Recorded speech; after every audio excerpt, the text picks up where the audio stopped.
Hi வணக்கம். அன்னைக்கு chicken பிரியாணியை தின்னுட்டு மக்களை வயிறு ஃபுல்லாக ஒரு மாதிரி இருக்கு. அதுக்கு இன்னைக்கு முருங்கை கஷாயம் போட்டு குடிக்க போகிறோம்.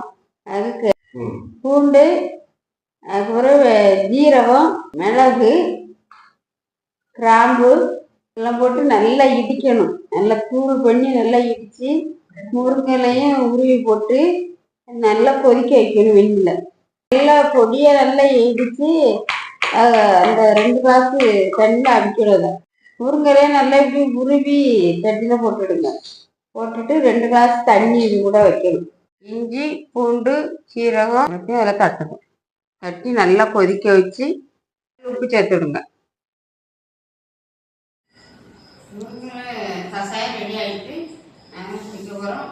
நீங்களும் இதே போல் ட்ரை பண்ணி பாருங்கள். தேங்க்யூ. வணக்கம்.